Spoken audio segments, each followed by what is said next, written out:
Hi, Facebook community. I just wanted to add a couple things to the discussion that I started the other day about bullying. And today I just want to talk about roles and responsibilities. Last time we talked about what it is and what it isn't. And today I just want to talk about the in-group and out-group dynamics. Preserving someone's social clout is part of our tribalism. It's part of our DNA. And it's something that's very normal, and it's something we've been doing for centuries. So this relational aggression and aggression to some degree is hardwired. But how we manage that and how we wield that for more pro-social ways is really important. Because power is not just about aggression, it's also about strength and courage and integrity. And so I want to talk a little bit about that. I want to talk about in-group and out-group dynamics. There are research-based roles that children and adolescents participate in during these bullying situations. There's three kind of identified people, if you will, within a group. There's the bully, which is the aggressor. There's the egger, who is the one who's kind of egging on this behavior or giving attention to the bully for this behavior. Sometimes in girls' circles, it'll be someone who's going back and forth, sharing the information or spreading the secret. And then there's a third category called the bystander, which is the child who's looking on these behaviors and might know that they're not right or feel comfortable with it, but might kind of feel paralyzed and not know how to react, not know how to respond because, for fear that the aggression might be targeted at them. So those three roles are really important to observe and notice in these situations. All three children, all three categories, if you will, and you can have more than one egger, you can have more than one bystander, and sometimes you can have a child tagging in and out with another kid about being the bully. So you might have more than one bully. But the point is to recognize these roles, and all of those children, adolescents, need support because it can have equal emotional impact on them. So those three are really important, and there was a big kind of movement to motivate bystanders to stand up, and I think that is really important because most of our lives are made up of these subgroups of culture. We have our family culture values, we have our school cultural values, and we also have our peer or close relationships. And within those domains, if we can communicate to a child that that's not the way we operate, that's not what we believe in, and that there'll actually be some kind of social consequence to them behaving in an aggressive or relationally aggressive way, that's the best shot we have at extinguishing those behaviors.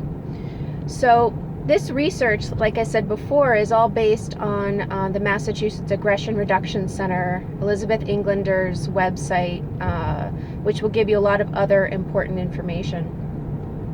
So there are some gender differences as well in bullying situations. Boys tend to target friends and non-friends alike. They tend to be a little bit more physical rather than relationally aggressive. And most of the time when boys are asked why they did it for a joke. They did it because they wanted to get a reaction from their friends or peers. In contrast, girls reported that they really did it because of a joke or because they were actually angry at a friend. And girls are more likely to target their friends, their close friends, rather than random children or people that they don't know, which in a lot of ways makes girls' aggression and relational aggression, I think, more impactful or harmful to the receiver, and it can be really confusing. And I'll talk about that another time, relational aggression in particular. So what can you do? You know what a bully is, you know what a bystander is, you know what bullying looks like now. you can respond. You can communicate that that is not tolerated within the family culture. Elizabeth Englander talks about you got 9 seconds to respond to these gray zone behaviors. And she describes gray zone behaviors as behaviors which may not be or meet criteria for aggression, but they're not nice.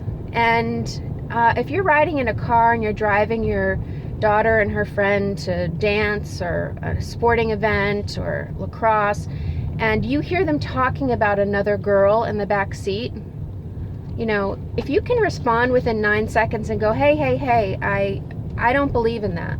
I don't think we talk about people when they're not here. That's just not what we do in our family. That would be great, because you're communicating that within your cultural family system, that's not accepted.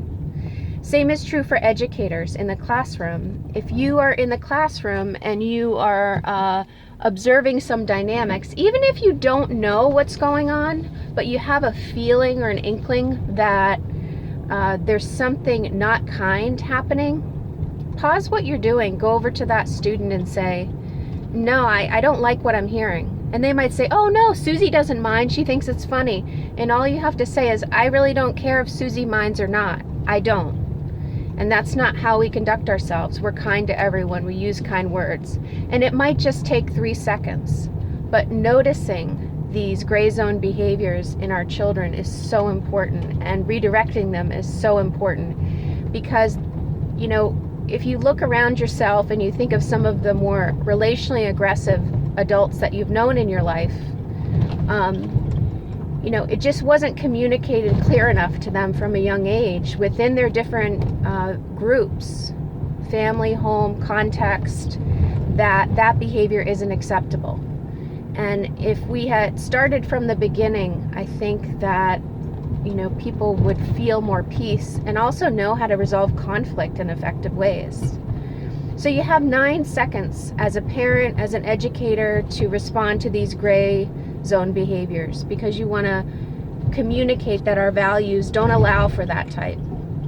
The other thing I want to speak with is, you know, parents and educators, you too, the home environment and the school environment are basically the two environments where children are learning how to interact. They're learning how to use their social thinking skills. They're learning from you, your parents, and your teachers on what that looks like, and you're modeling for them at every given moment how to interact with people around you in your different relational circles.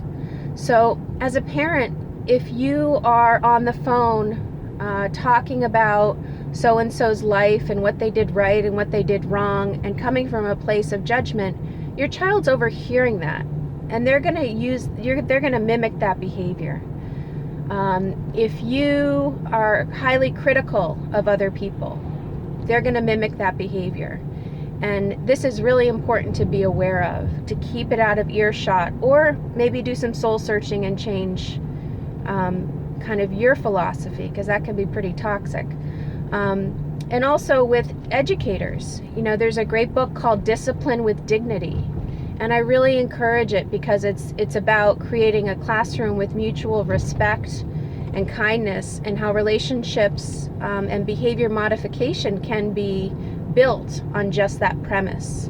And that teachers really should be avoiding using humiliation or intimidation and more punitive ways. They should be building relationships on mutual respect and really teaching that social thinking. So just 2 tidbits for parents and teachers. We are raising these children together, whether we like it or not. And in some essence, it's kind of like, you know, there is a marriage there, and we have to be kind and supportive of each other, and we have to communicate. And we have a wonderful school system here. We have wonderful teachers. And once again, I think if we work together and we communicate to kids what their different cultural groups, you know, believe is the only appropriate response, or only appropriate way to relate to each other with this kind and compassion, we can really make an impact. So I just wanted to talk a little bit today about roles and responsibilities and how we can merge our philosophies and work together to help kids.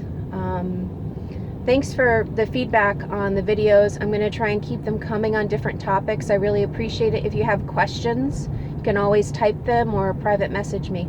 Thanks so much. Bye.